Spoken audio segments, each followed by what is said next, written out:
Hi, I'm Carol Jorgensen Sheets, aka Carol the Coach, and hey, I'm looking at the time. In about a half hour, my show's gonna start. For some of you that don't know, I do an internet radio show on sexual addiction and partner trauma. It's called Sex Help with Carol the Coach, and I'd love for you to join into the show. And you know, the wonderful thing about podcasts is that if you don't have the time to listen on a Monday night, you can download it and listen to it when you're doing the dishes, when you're doing the laundry, when you're mowing the grass, or when you're on a trip and you're far away and you've got nothing to do but listen to good radio. Sex Help with Carol the Coach. I promise you'll learn something. And tonight, this podcast is for both of you, the addict and the partner. You know, when you have found out that the addict has acted out horribly and it has rocked your world, it has shaken your life, you kind of wonder how you're going to cope. And if you're the addict, you're thinking, what can I do to make it up to him or her? What can I do to show her that I want to be the new and improved? Well, those are all great questions. And we talk about that on this podcast, where you actually get to go to YouTube and hear some of my videos. However, today I'm going to be talking to you about self-care. Because regardless of whether you're an addict or a partner, you've got to be able to take care of yourself to be the best person that you can be. Now, if you're the addict, I really want you, for the first 12 to 18 months, I want you to really work on empathizing with the partner. You know, what you have done has totally destroyed the relationship. There is no trust. You've created this thing that looks like such an illusion. You know, she may have known there were problems, but she had no idea that it ended up being like this. And so it's important for you to pay special attention to her and really view life from her point of view. That's called empathy. And when you have empathy, then you reassure. And when you reassure, then you create a sense of security, a sense of trust. It takes a long time because at first she isn't going to buy it. She's not going to believe that she can trust you. Understandably, who would? But you keep doing what you need to do, and I promise you that it'll work. Now, if you are the partner, it is so important for you to stay grounded, to stay centered, and to take care of yourself, even though he's out there doing his thing. I mean, probably the number one issues I see between an addict and a partner is that the addict is trying to rebuild the trust, and the partner is dabbling in every single area that he or she can to make sure that she can believe what the issues are. You know, checking the phone, checking the laptop, GPSing him. All those things that does build trust, but also takes you away from you. So tonight, I'm going to be talking about something that the addict and the partner can do to absolutely 100% unequivocally be better for each one of you individually. And that is self-care. Now, I'm a person that believes in the 6 spheres of self-care. And they are the social, the intellectual, the emotional, the physical, the spiritual, and the purposeful spheres of who you are and what your life is like. Let's look at that for a minute, okay? Be thinking about those 6 fears. If you didn't get a chance to write it down, go back, listen to this, and write them down. Again, I'll tell you very quickly. Emotional, physical, social, intellectual, spiritual, and purposeful. When you look at your physical life, in the midst of this crisis, whether you're defending yourself and saying, I promise to be a better person, or you're looking at your life going, oh my God, my entire world has turned upside down. Physically, are you getting sleep? Or are you waking him up in the middle of the night going, I've got to know, what was she wearing? What did she look like? What restaurants did you go to?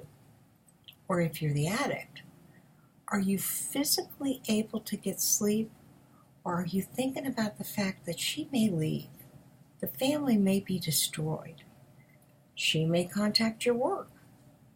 Your whole world could also be turned upside down. Well, when you look at your physical needs, I want to ask you, what are the simple things? Are you taking your vitamins? Are you getting 8 hours of sleep? Are you exercising? I realize that half of you probably exercise every day. Well, 3 to 5 times a week. And the other half of you don't do anything. But I promise you, if you go out and walk around the block, if you're one of those people that don't do anything, it will make a difference. It'll clear the head. It'll make you a better person. So physically, what are you doing to take care of yourself? And if you've never done anything before, it's time to do it now because you need to pull together all your resources. Okay, so again, are you getting enough sleep? Do you need to go to the doctor and get some medication to help this?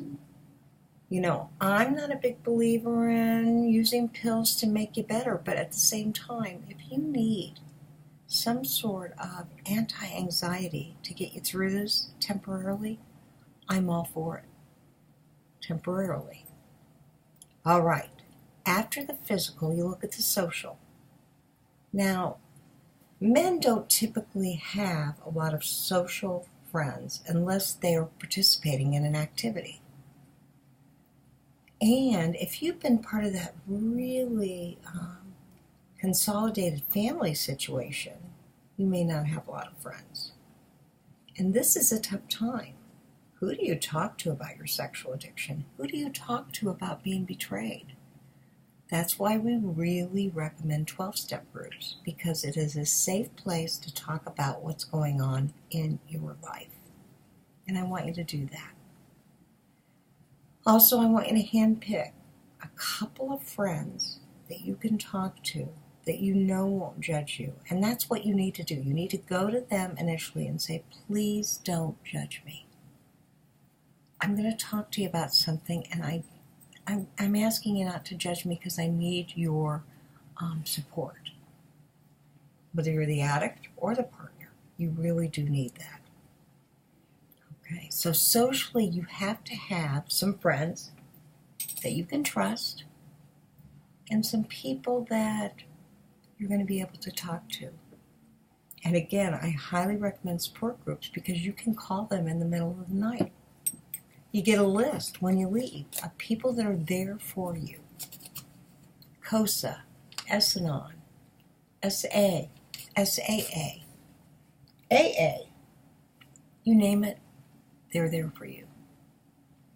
All right, now we've talked physical and social. What about emotional? I always say there are 5 feelings: anger, sadness, loneliness, fear, and happiness. And it's important to know how you feel every day. You know, I just recently had some surgery, and I was under anesthesia. And the next day I told my husband, I'm depressed. And he goes, you're depressed? Why are you depressed?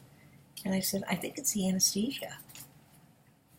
And 2 days later, I had been extremely active. I had not rested. I had not recovered. And I said to my husband, you know, I think people usually sleep through this recovery, but I'm out shopping. I'm out hanging with my friends. I'm doing a Christmas tree lighting. I'm working. And I said, therefore, I think I'm a little bit too active, and it's keeping me depressed. I guarantee you know that you're depressed and you're anxious, whether you're the partner or the addict. This is a big deal, whether you've been discovered or you've come clean, whether you found something or he shared that with you. So emotionally, know how you feel, and please journal. Get those feelings down on paper. When you externalize that, you're more likely to make it happen. All right, the next is, we talked about physical, we talked about social, we talked about emotional. It's intellectual. Do Sudoku puzzles, crossword puzzles. Read a book. I know this is a time when it's instrumental to go to your reading and decide, if I'm an addict, what should I read? If I'm a partner, what should I read? Stimulate the intellect and start making notes. When people get into therapy with me, I say, write down every question you have, because when you get to the office, you're going to forget. You're going to forget what you wanted to ask me. And I don't want you to forget. Intellectually, I want to keep you stimulated. Intellectually, I want to keep you moving in the right direction. This person that you love, you're meant to be with. So let's see if we can make it work. Now, let's talk about the spiritual aspect. You may feel like God betrayed you, or if you're atheist or agnostic, you may say, see, I told you, there is no reason for me to be here.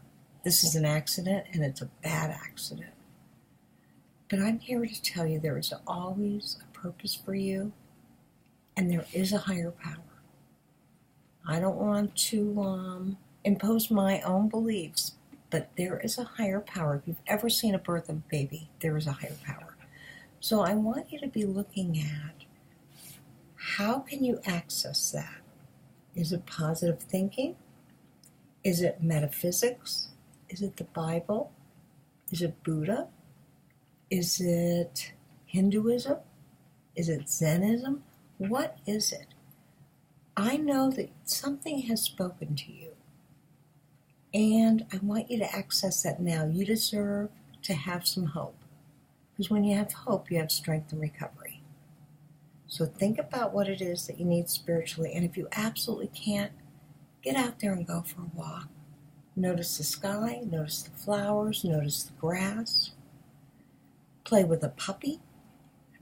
I have to tell you, my Boo Bear, he is my spiritual friend, aren't you, Boo?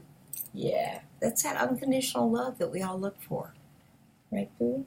Can you give Mommy some love? I guess not. Can you give me love? He's my baby. He really is. So think about what brings you closer to feeling a sense of security. And last but not least, it's purposeful. The 12-step program tells you to do the 12-step. That's giving back. But you're probably not in that place where you can get back in. So I would ask you to ask yourself, what in the heck, okay, I'll use that word, but I really mean something else. What in the heck could be the purpose in all this? What am I meant to do? Who am I meant to be? Why is this happening? Why am I experiencing such pain? And when you get little nudges, like, well, maybe I'm supposed to help other people. Or, well, maybe I'll be less judgmental. Or maybe I'm supposed to write a book. Or maybe I'm supposed to call somebody in the fellowship and cheerlead him or her. You'll understand that your purpose is developing. It's unfolding. And that's what life is all about. So I want you to take care of those 6 basic needs: emotional, physical, social, intellectual, spiritual, and purposeful. Take care of you no matter what. It's basic recovery 101. I'm Carol the Coach. I'm here to help you with that. Feel free to email me at carolthecoach.com. Listen to my radio show, blogtalkradio.com. facebook.com/Sex Help with Carol the Coach, or go to my website. Well, my website's carolthecoach.com. I have 600 articles on that website that can help you just in general. Or Sex Help with Carol the Coach. It's my purpose to help you, and I hope that you feel comfortable with me. And I'm here to share strength, hope, and recovery, because I promise you you can get through this. You got to work it, though. You can't just listen to these videos and not do anything. I'm going to challenge you to actually meet your 6 basic needs. Okay, I'll see you for another YouTube video. And thanks for listening. Have a great day.